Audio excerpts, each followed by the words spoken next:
The air in the grand ballroom of the Astoria crackled with the energy of 1,000 whispered predictions, each one laced with the scent of expensive perfume and old money. All eyes were on one man, Thomas Lewis, the enigmatic tech billionaire who had reshaped the digital world with his company, Ethelred Innovations. Tonight, at his foundation's annual gala, he was set to do more than announce record-breaking philanthropic pledges.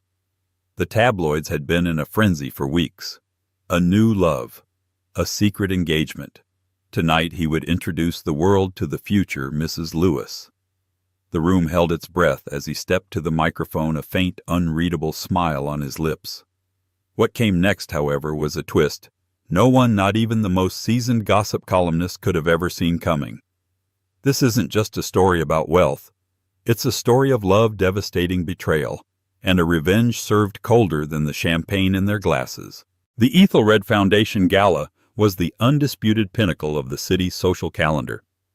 It was a night where titans of industry clinked glasses with Nobel laureates, and celebrated artists exchanged pleasantries with heads of state. The theme was illumination, and the grand ballroom was transformed into a celestial wonderland. Thousands of fiber-optic lights glittered like constellations in the midnight blue drapery overhead, and the tables were adorned with sculptural ice centerpieces that refracted the light like captive diamonds. At the center of this universe stood Thomas Lewis. At 42, he possessed a restless energy that seemed at odds with his tailored Brioni tuxedo.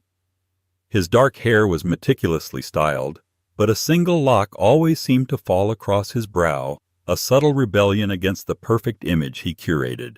His eyes, a deep shade of slate gray, missed nothing. They swept the room with an unnerving intelligence, calculating, assessing, and always in control.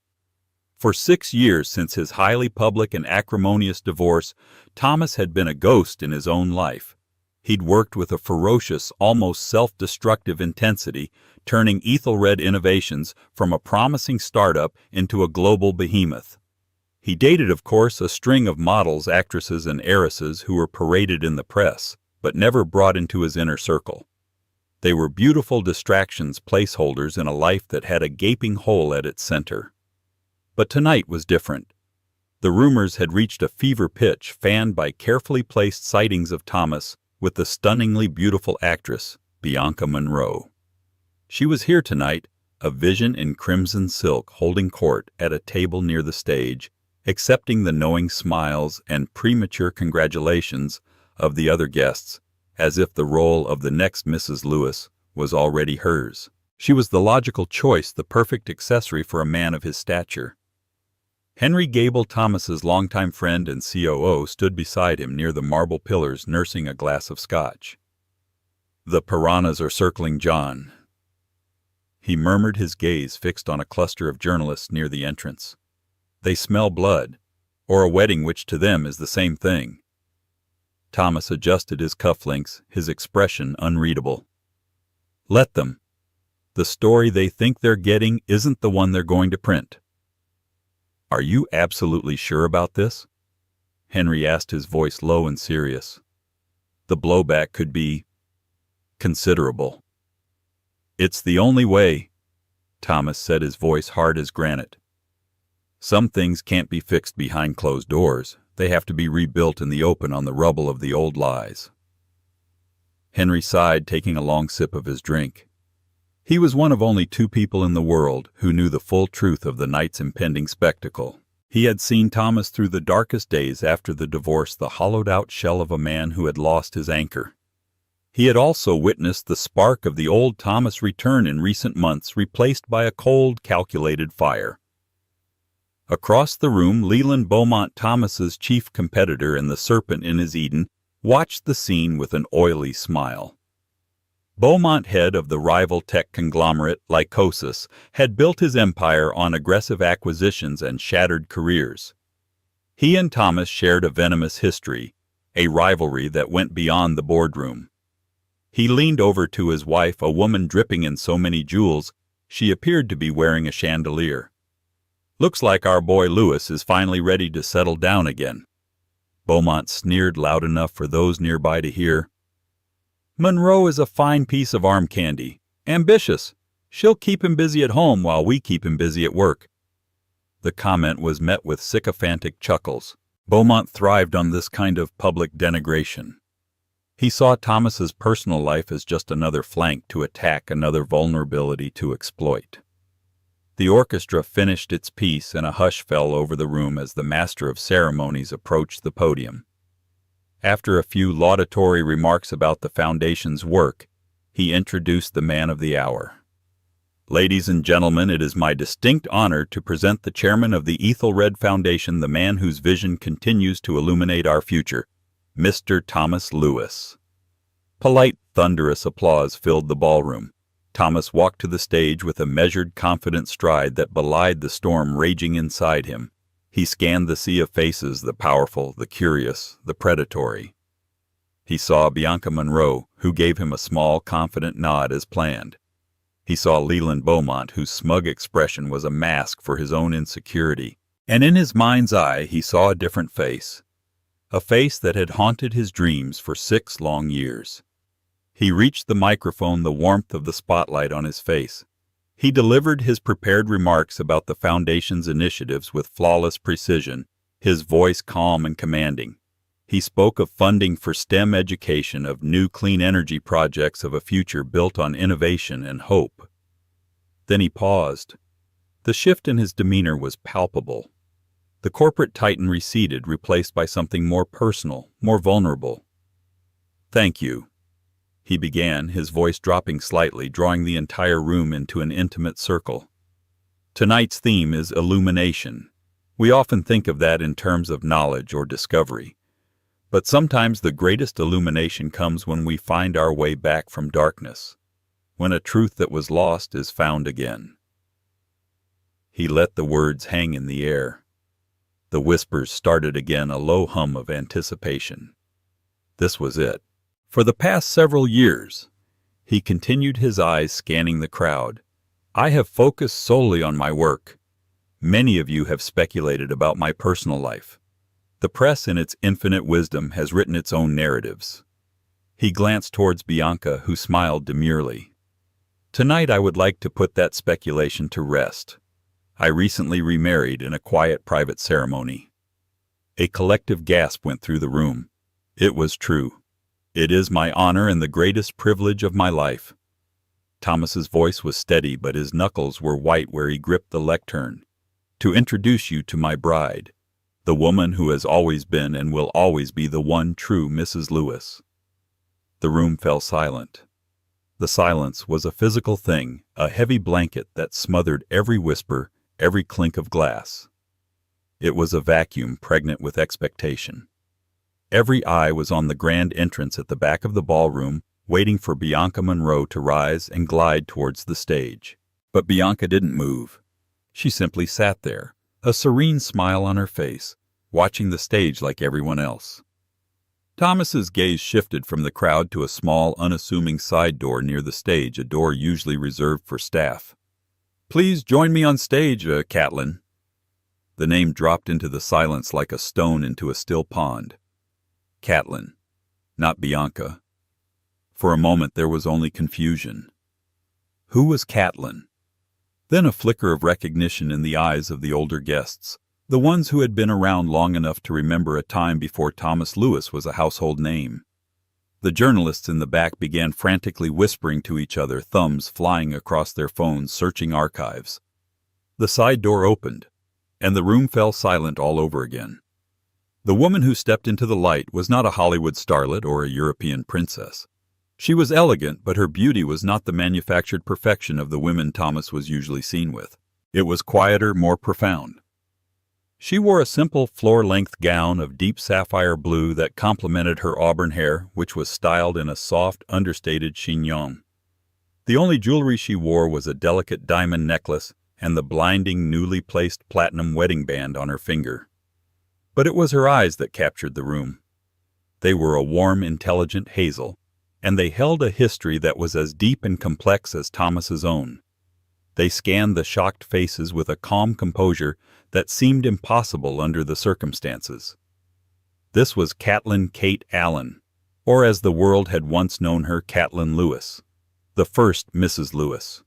The woman he had divorced 6 years ago in a brutal public spectacle that had painted her as a gold digger and him as the wrong victim. The shockwave that ripped through the ballroom was seismic. Jaws literally dropped. A champagne flute slipped from a socialite's hand and shattered on the polished floor, the sound unnaturally loud in the stunned silence. Leland Beaumont's smug smile vanished, replaced by a mask of pure, unadulterated shock. His face went pale, the blood draining away until he looked like a marble statue. This was not part of the script.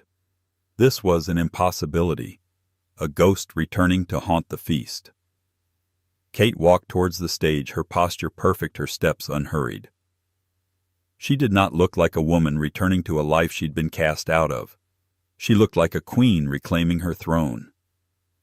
As she reached Thomas's side, he took her hand, his fingers lacing through hers in a gesture of undeniable ownership and unity. The touch was electric, a silent communication that spoke volumes more than words ever could. He lifted her hand to his lips and kissed it, his eyes never leaving hers. "My wife," he said into the microphone, his voice ringing with a fierce, triumphant pride. "Catelyn Lewis." The spell broke. The room erupted into a cacophony of sound. The frantic clicks of camera shutters from the press pit sounded like a swarm of angry insects. The whispers turned into a roar of disbelief, speculation, and scandal. "Is that her? I thought she was living in obscurity in Europe somewhere. What in God's name is he thinking? Look at Beaumont's face. He looks like he's seen a ghost." Ignoring the chaos they had unleashed, Thomas and Kate turned to each other.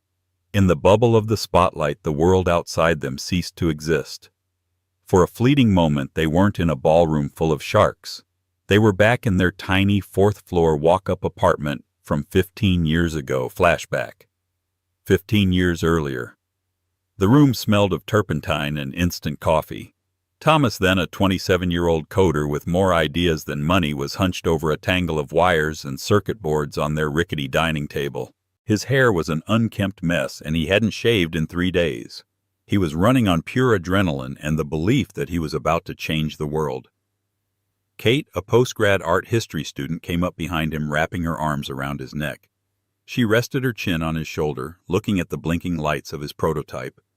"Still trying to teach the toaster to talk," she teased gently. "It's a network-integrated personal assistant." He mumbled, his fingers flying across a keyboard. "And it's not a toaster. It's going to be in every home in America one day." "I know," she said, her voice soft and full of unwavering faith. She kissed his cheek. "But right now, the man who is going to be in every home in America needs to eat." She held up a plate with a slightly burnt grilled cheese sandwich. He finally looked up from his work, his gray eyes tired but full of a brilliant fire. He smiled, a real unguarded smile that crinkled the corners of his eyes. "You're going to be the death of me, Kate Allen," he said, taking a huge bite of the sandwich. "Someone has to be," she'd replied, her hazel eyes dancing with love. "You'd forget to breathe if I wasn't here to remind you." In that moment, they had nothing but a shared dream, $400 in their checking account, and a love that felt as infinite and unconquerable as the universe. They were a team. It was them against the world. Present day. The memory flickered and died, replaced by the glare of the spotlights and the roar of the crowd. The love was still there, visible in the way they looked at each other, but it was different now. It was no longer the soft, naive love of their youth. It had been broken, tested, and forged anew in the fires of betrayal and regret. It was stronger, harder, and infinitely more dangerous. Thomas leaned towards the microphone one last time. "Enjoy the rest of your evening," he said, a cold, sharp edge to his voice. He looked directly, pointedly at Leland Beaumont. "We have found that some things are worth fighting for, and this time we will not lose." With that, he and Kate turned hand in hand and walked off the stage, leaving behind a room full of chaos, 1,000 unanswered questions, and one man who finally truly understood the meaning of fear. The private lounge behind the grand ballroom felt like a decompression chamber. The thick oak doors muffled the roar of the gala to a distant, angry hum. Henry Gable was already there, pouring 3 glasses of whiskey. Genevieve Dubois, Kate's best friend and a fiercely protective Parisian art dealer, was pacing the length of the Persian rug, her arms crossed tightly. The moment the door closed behind them, Thomas's ironclad composure cracked. He let out a long, shuddering breath and leaned against the door, his eyes closed. Kate gently squeezed his hand, a silent anchor in the storm they had just created. "Well," Genevieve said, her French accent sharp as broken glass. "That was certainly one way to announce a marriage. I expected perhaps a small notice in the newspaper, not a declaration of war." "It was the only way, Jenny," Kate replied, her voice calm but firm. She moved to the bar and took a glass of water. Her hand was perfectly steady. A quiet announcement would have been dismissed. It would have been a footnote. This was a statement. It was a nuclear bomb, Henry corrected, handing a whiskey to Thomas. Leland Beaumont looked like he was about to have a heart attack. The board members from Lycosis were scrambling for the exits. "You didn't just light a match, John, you blew up the whole refinery." Thomas took the glass, his gaze distant. "Good. Let it burn." He remembered the last time he had felt this level of public scrutiny, but the circumstances had been horrifyingly different. It was 6 years ago, in the sterile, soundproofed office of his divorce lawyer. Flashback 6 years earlier. Thomas stared at the glossy 8x10 photographs spread across the mahogany desk. They were grainy, taken from a distance, but the images were unmistakable. There was Kate, his Kate, having lunch at an intimate sidewalk cafe. She was laughing, her head tilted back in that way she did when she was truly happy. Across from her was a handsome, smiling man. In another photo, the man's hand was resting on hers, his thumb caressing her knuckles. The final photo was the most damning, a nighttime shot of the two of them embracing outside a residential building, a kiss that was clearly more than friendly. The private investigator was very thorough. His lawyer, a man with the soul of a shark, said dispassionately. "The man's name is André Duval, a painter. She's been seeing him for months. There are financial records, too. She's been supporting him, funneling your money into his art." Every word was a hammer blow to Thomas's heart. He felt a cold, sick numbness spread through him. It was the year Ethelred went public. He had been working 18-hour days, sleeping on the couch in his office, pushing himself to the absolute limit to secure their future. He had been distant, he knew that. He was stressed, exhausted. He thought Kate understood. He thought she was holding down the fort at home, that she was his rock. Instead, she had been doing this. With a painter. It was a cliché so painful it was almost laughable. The ambitious workaholic husband and the lonely straying wife.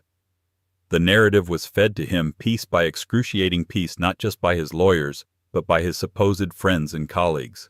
Whispers at board meetings. Concerned phone calls. Leland Beaumont had been particularly sympathetic, taking him out for a drink and shaking his head in pity. "A woman like that, John, she can't handle the altitude," Beaumont had said, swirling his brandy. "You're up here in the stratosphere and she's still on the ground. It happens. You've outgrown her. Better to find out now." The betrayal felt absolute. He was so blinded by his work, his ambition, and the carefully constructed web of lies around him that he didn't even confront her properly. He sent the lawyers. It was a cold, brutal, and cowardly act he would regret for the rest of his life. He saw her only once during the proceedings across a long, sterile table. The loving light in her hazel eyes had been extinguished, replaced by a look of such profound hurt and bewilderment that it should have shattered his rage. But he was too proud, too wounded. He refused to listen to her denials. He let the press paint her as an unfaithful schemer who couldn't wait to get her hands on his fortune. He let his lawyers drag her through the mud. He destroyed her to save his own pride. And when it was all over, he was left with half his fortune gone, his marriage in ashes, and a victory that felt exactly like a defeat. Present day. "Thomas." Kate's voice pulled him back to the here and now. She was watching him, her expression soft with concern. She knew exactly where his mind had gone. "I'm fine," he said, his voice rough. "Just remembering." "Good." Genevieve cut in, her tone softening slightly as she looked at her friend. "Remember why we are doing this. For 6 years the world believed a lie. They called you a cheat, a gold digger. Tonight, we begin to tell the truth. The truth had come to Thomas slowly, painfully, 2 years after the divorce. It started with a nagging inconsistency, a thread that wouldn't unravel. André Duval, the painter, had disappeared off the face of the earth. There were no more exhibitions, no new work. It was as if he never existed. Driven by a guilt he couldn't shake, Thomas had hired a different, more discreet investigator not to spy on Kate, but to find the truth of what had happened. The report came back a month later, and it had gutted him. André Duval was Kate's cousin from Quebec. He was gay. He had been visiting for a month, recovering from a bad breakup. The money Kate had given him wasn't to support his art, but to help him get a down payment on a small studio apartment back in Montreal. The intimate lunch. They were laughing about a childhood memory, the hand-holding, comforting a distraught family member, the kiss. A familial European-style kiss on both cheeks, cleverly photographed from an angle that made it look romantic. The entire affair had been a fabrication, a sophisticated, cruel, and devastatingly effective setup. And the investigator had traced the source of the anonymous tip in the doctored photos. The trail led directly back to a shell corporation, which in turn was owned by another shell corporation, and at the very top of that pyramid of deceit was one name, Leland Beaumont. Beaumont hadn't just wanted to beat Thomas in business. He had wanted to destroy him personally, to sever him from his anchor, knowing that a distracted and heartbroken Thomas would be a weaker opponent. And it had almost worked. Beaumont didn't just break us apart, Thomas said, his voice low and laced with cold fury. He tried to poison our entire history. He turned our love into a weapon against us. Tonight, we take that weapon back. Henry nodded, raising his glass. To taking it back. Kate and Genevieve raised their glasses as well. The four of them were a strange council of war, a billionaire, an art historian, a COO, and an art dealer. But they were united by a single purpose: to dismantle a lie, and in doing so, dismantle the man who had created it. The public announcement was just the opening salvo in a war that had been brewing in secret for over a year. The path from bitter enemies to allies and then back to husband and wife had not been easy. It was a journey paved with jagged shards of pride, mistrust, and profound pain. It began not with a grand gesture, but with a single handwritten letter. After Thomas received the investigator's report, he descended into a private hell. The guilt was a physical weight, a sickness in his soul. For weeks he did nothing.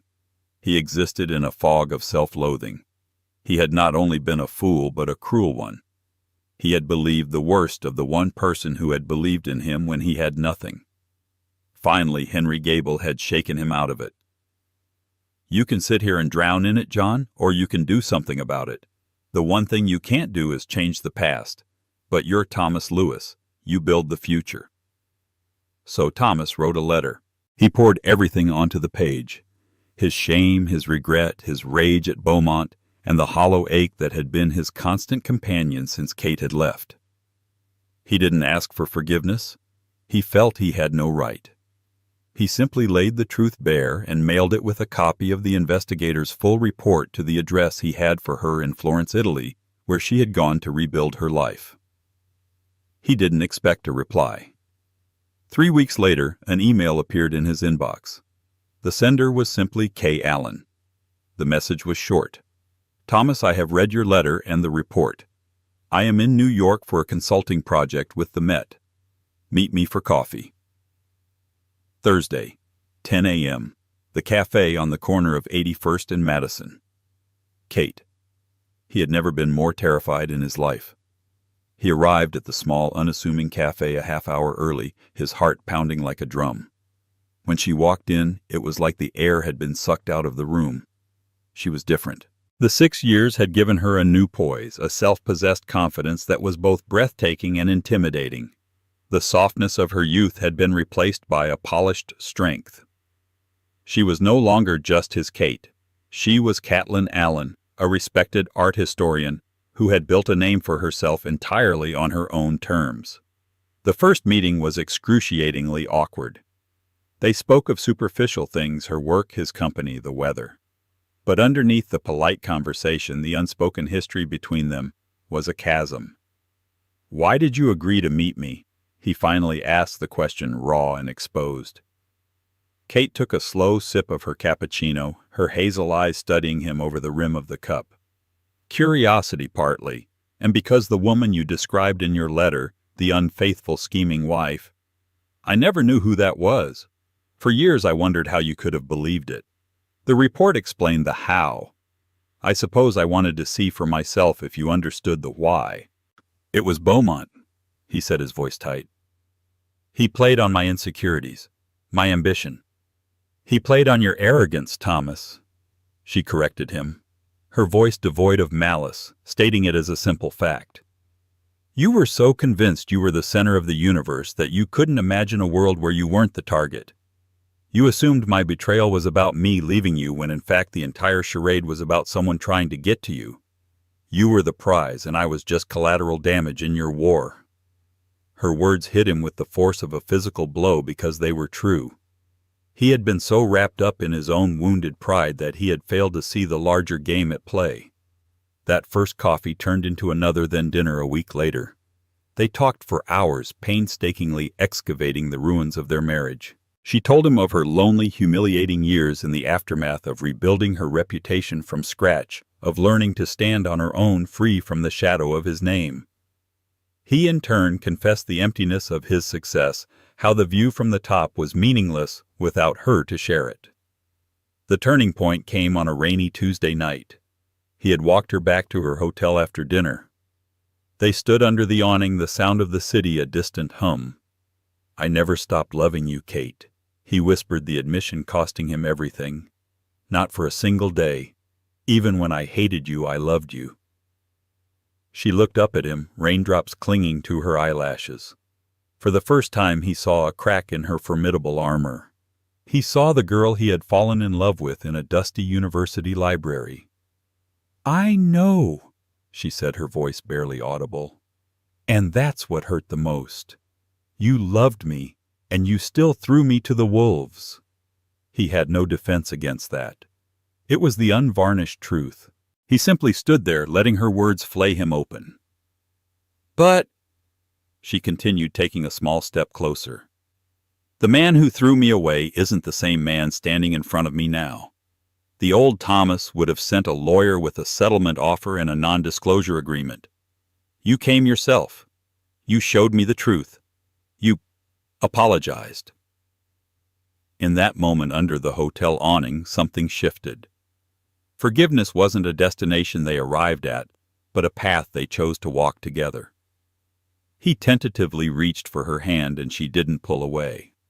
The reconciliation was slow, deliberate. It was built on late-night phone calls across continents, secret meetings in cities where neither of them was known, and the painstaking work of learning to trust again. It was during a trip to a quiet vineyard in Napa that he asked her to marry him again. "This isn't about going back, Kate," he had said, holding a simple platinum ring, not a gaudy billionaire's diamond. "It's about starting over, on our terms. But first, we have to settle the score. Beaumont can't get away with this. He tried to destroy our lives. I won't let that stand." Kate had looked at the ring, then into his eyes. She saw the love, but she also saw the warrior. And she realized she had become a warrior too. "No," she agreed, a fierce light in her eyes. "He won't. But we won't do this your old way with lawyers and hostile takeovers. We'll do it our way. We'll beat him with the one thing he doesn't understand, the truth." And so the plan was born. The secret wedding in a small private ceremony with only Henry and Genevieve as witnesses. The strategic alliance with Bianca Monroe, a shrewd actress who understood the value of a good story and relished the chance to be part of such a spectacular piece of theater. And it would all culminate in the gala, a public spectacle designed not just to announce their reunion, but to fire the first shot in a war for their legacy. In the week following the gala, the financial and social worlds were in an uproar. The story of Thomas and Catelyn Lewis's reunion was on the cover of every magazine.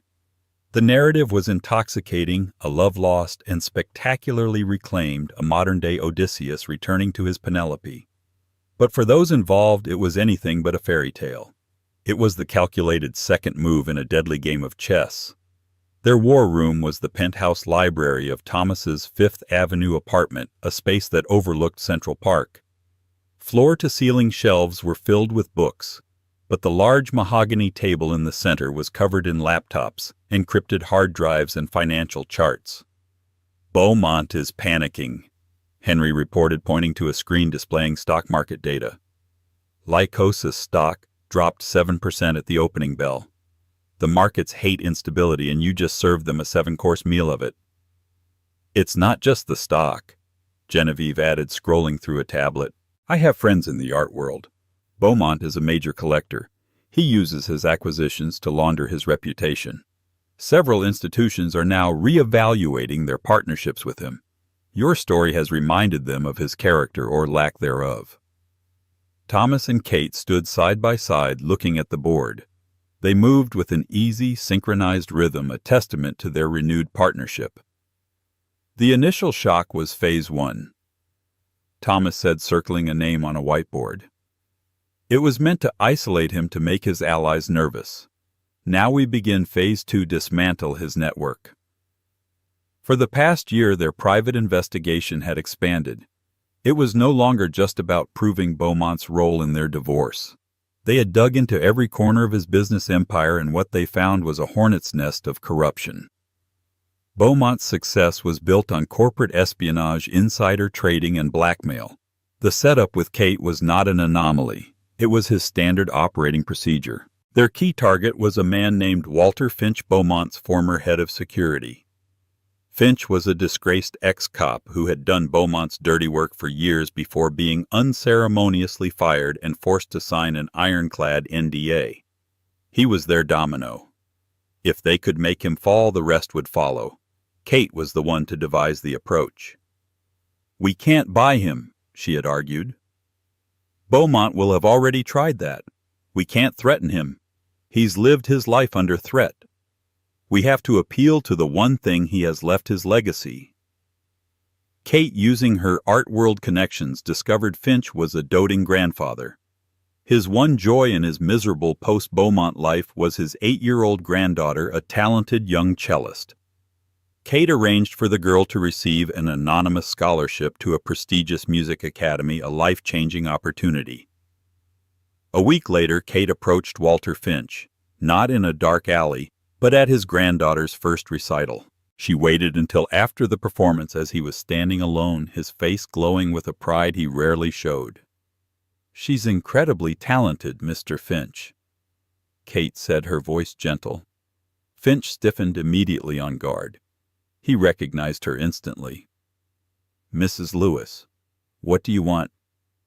"I want you to be able to look that little girl in the eye when she's older, and tell her you did the right thing," Kate said simply. "Leland Beaumont took your career and your reputation. Don't let him take your honor, too." She didn't offer money. She didn't make threats. She just handed him a business card with a single encrypted phone number on it. "When you're ready to give your granddaughter a story she can be proud of, call this number. We can protect you. We can give you a fresh start." She then walked away, leaving him to his conscience. While Kate worked on the human angle, Thomas prepared the business assault. He and Henry identified a smaller, innovative green energy company that Beaumont was trying to acquire through hostile means, using his typical tactics of spreading rumors and driving down their stock price. Thomas, through a series of anonymous holding companies, began quietly buying up that company's stock. He then contacted the company's young CEO, a brilliant but overwhelmed engineer named Sophie Chen. In a secret meeting, he laid out his plan. "I'm going to help you fend off Beaumont's attack," Thomas explained. "We're going to inject Ethelred capital into your company as a white knight investor. But in return, I need you to document every illegal move Beaumont makes. Every threat, every attempt at market manipulation. We're going to feed him enough rope to hang himself." The plan was a pincer movement. Kate was chipping away at the foundation of Beaumont's personal power structure, while Thomas was building a legal and financial cage around him. Even Bianca Monroe played her part. In a televised interview, she was asked about the gala. With a wry smile, she said, "Oh, darling, I was in on it from the beginning. Thomas and Catelyn's story is the most epic romance I have ever seen. Some people will do anything to tear true love apart, and some people will do anything to put it back together. I know which side I'd rather be on." Her performance painted Thomas and Kate as tragic heroes and subtly positioned Beaumont as the villain of the piece without ever mentioning his name. The pressure mounted. Beaumont felt the walls closing in. He became erratic, making mistakes. He tried to intimidate Sophie Chen, who recorded the entire threatening phone call. He sent thugs to harass Walter Finch, which only strengthened Finch's resolve. 2 weeks after the gala, Walter Finch made the call. He met with Thomas and Kate's legal team and delivered a treasure trove of evidence, encrypted files, audio recordings, and sworn affidavits detailing a decade of Leland Beaumont's crimes. It was the key. The chessboard was set. All the pieces were in position. Now all that was left was the final devastating move. Checkmate.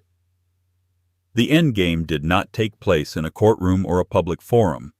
It happened where Leland Beaumont was most comfortable and therefore most vulnerable, the boardroom of Lycosis International. Thomas, through his strategic acquisition of several smaller tech firms that were major Lycosis shareholders, had secured the right to call an emergency meeting of the board. The summons was vague, citing matters of critical corporate governance and fiduciary duty. Beaumont, though wary, felt secure on his home turf. The Lycosis boardroom was his fortress, a monument to his power. It was a cold, imposing room on the 80th floor with a panoramic view of the city that made other mortals look like ants. The board members, handpicked for their loyalty and complicity, were assembled around a vast black granite table. Beaumont sat at the head of the table, projecting an air of bored irritation. "Let's get this over with, Lewis," he began. "I'm sure you have some corporate theatrics you wish to perform. My time is valuable." Thomas and Kate entered together, flanked by Henry and a team of lawyers. They looked calm, composed, and utterly in control. Kate took a seat at the table, her presence an immediate disruption to the stuffy boys' club atmosphere. Thomas remained standing. "Thank you for coming, ladies and gentlemen," Thomas said, his voice quiet but carrying to every corner of the room. "I'm here today not as a competitor but as a significant shareholder in this company, and as such I have a duty to inform you that your CEO, Mr. Beaumont, has exposed this company to catastrophic legal and financial risk." A nervous murmur went through the room. Beaumont laughed, a harsh barking sound. "An accusation without proof is just slander, Lewis, and I have the best libel lawyers money can buy." "Oh, there will be proof," Thomas said calmly. He nodded to Henry, who dimmed the lights and turned on a large screen at the end of the room. The first thing that appeared on the screen was a crystal-clear audio file with a voice transcription running beneath it. It was the recording of Beaumont threatening Sophie Chen. Beaumont's voice: "You can either sell to me at my price, or I will bury your little company in litigation and debt until you have nothing left. I will destroy your reputation. You will never work in this industry again." The board members shifted uncomfortably in their seats. This was aggressive, but perhaps not illegal. Beaumont's face tightened, but he remained defiant. "Hardball business tactics," he scoffed. "You have nothing." "Patience, Leland," Kate said, speaking for the first time. Her voice was cool and steady. "A good story has a beginning, a middle, and an end." Next, a series of documents flashed on the screen. Financial records, bank transfers, shell corporations. Thomas's forensic accountants had created a flawless map of Beaumont's insider trading schemes, showing how he had illegally profited from non-public information, often at the expense of his own shareholders. The evidence was dense, complex, and irrefutable. The air in the room grew thick with tension. Board members who had benefited from Beaumont's tips began to sweat. "This is fabricated," Beaumont snarled, rising from his chair. "A desperate attempt by a rival to seize control." "Is this fabricated?" Thomas asked. An image appeared on the screen. It was a grainy photo but clear enough. It showed Beaumont meeting in a dark parking garage with the private investigator who had originally followed Kate. Then came the bank transfer record showing a payment of $250,000 from one of Beaumont's shell corporations to the investigator dated 1 week before Thomas was first shown the photos of Kate and her cousin. This was followed by the final and most damning piece of evidence. A video file. The face of Walter Finch appeared on the screen. He looked tired but resolute. He spoke directly to the camera, his sworn testimony recorded and notarized. "My name is Walter Finch," he began. "For 12 years I was the head of security for Leland Beaumont. I was instructed to create a file on Catelyn Allen. We hired an investigator, we doctored photographs, and we created a false narrative of infidelity. The goal, as Mr. Beaumont stated it to me directly, was to destabilize Thomas Lewis emotionally to gain a competitive advantage during the Ethelred IPO. This was just one of many such operations I was ordered to carry out against Mr. Beaumont's competitors' board members and even personal acquaintances." Finch went on for 10 minutes detailing a litany of crimes: illegal surveillance, blackmail, extortion. He had the receipts, the dates, the names. It was a complete and utter demolition of Leland Beaumont's entire career. When the video ended, the room was utterly silent. The only sound was the faint hum of the air conditioning. All eyes were on Beaumont. The blood had drained from his face, leaving behind a waxy gray pallor. The arrogance, the power, the sneering confidence, it all evaporated in an instant, leaving only a hollow, defeated man. He looked at the faces of his board members who now stared back at him with a mixture of fear and contempt. They weren't his allies anymore. They were just men and women scrambling to distance themselves from a sinking ship. "Copies of this entire file," Thomas announced into the silence, "have been delivered to the SEC, the District Attorney's Office, and the New York Times. They are set to be released to the public in 1 hour." He looked directly at the board. "You have 60 minutes to demand Mr. Beaumont's immediate resignation, install an interim CEO, and announce a full independent investigation into the company's practices. Or you can go down with him." He didn't need to say another word. The choice was obvious. The king had fallen. Beaumont sank back into his chair a broken man. He stared at Thomas and then at Kate. In his eyes there was not remorse but a flicker of disbelief. He had been beaten, not by a corporate raid or a stock market play, but by a truth he had tried to bury 6 years earlier. He had tried to destroy their love, and in the end, that very love had returned to destroy him. Thomas and Kate turned and walked out of the room, leaving the board to tear itself apart. As the doors closed behind them, they didn't look back. Their war was over. A month later, the autumn leaves in Central Park were a riot of gold and crimson. The crisp air felt clean new. The fallout from the Lycosis boardroom meeting had been swift and brutal. Leland Beaumont was facing a raft of federal charges, his empire dismantled, his name now a synonym for corporate malfeasance. The world had moved on, as it always does, to the next scandal, the next headline. For Thomas and Kate, however, the silence was the most profound victory. They weren't in their opulent penthouse or at a glamorous event. They were walking a simple path near the reservoir, dressed in jeans and comfortable sweaters, holding hands like two ordinary people. They had spent the last month not celebrating but healing. They talked for hours, filling in the 6-year gap in their lives, not with tales of revenge, but with the small, quiet details of who they had become in their time apart. She learned about the lonely nights he'd spent in his glass-walled office, staring out at a city he felt completely disconnected from. He learned about the small Florentine apartment where she had rediscovered her passion for Renaissance art, finding solace and strength in the beauty of the past. They were not the same two people who had divorced. The brash, arrogant boy genius was gone, replaced by a more thoughtful, humbled man. The dependent, heartbroken wife was gone, replaced by a self-reliant, formidable woman. They had had to fall apart completely to be able to come back together whole. They stopped at a bench overlooking the water, the late afternoon sun casting a warm glow on their faces. Do you ever miss it? He asked quietly. Your life in Florence. The peace. Kate smiled a genuine, untroubled smile. I miss my friends and I miss the gelato, she said lightly. But it wasn't my life, Thomas. It was a beautiful interlude. My life is with you. It always was. I just had to find my way back on my own. He reached out and brushed a stray strand of auburn hair from her face, his touch full of a reverence that hadn't been there in their first life together. I'm sorry I made you take the long way around. Don't be, she said, her hazel eyes clear and bright. We both needed the journey. You needed to learn that you couldn't conquer the world alone. And I needed to learn that I could.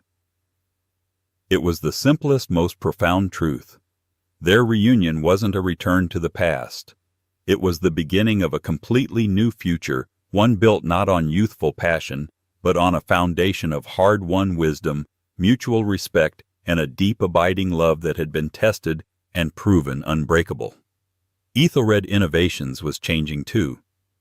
With Kate's influence, the Ethelred Foundation began shifting its focus, pouring resources into arts and humanities education with the same vigor it applied to technology, a synthesis of their two worlds.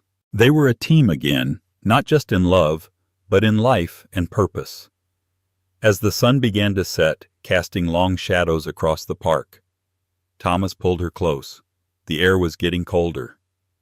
Let's go home, he said. The words, so simple, held a universe of meaning. Home was no longer a place of pain and betrayal. It was not the gilded cage of a penthouse or a sterile mansion. Home was simply them together.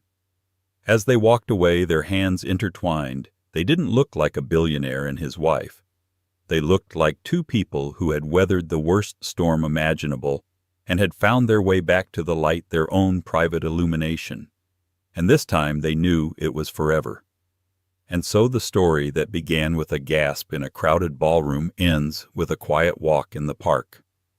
It's a powerful reminder that the loudest moments in our lives aren't always the most important. Thomas and Catelyn Lewis's journey wasn't just about revenge against a bitter rival. It was about reclaiming a truth that had been stolen from them.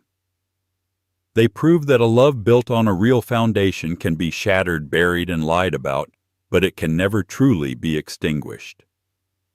It's a testament to the fact that sometimes you have to lose everything to realize what truly matters, and that the greatest comeback stories are not about wealth or power, but about the quiet, unyielding strength of the human heart. If this story of a love that refused to die moved you, and if you believe in the power of second chances, then please show your support by hitting that like button. Share it with someone who needs a reminder that it's never too late to right a wrong.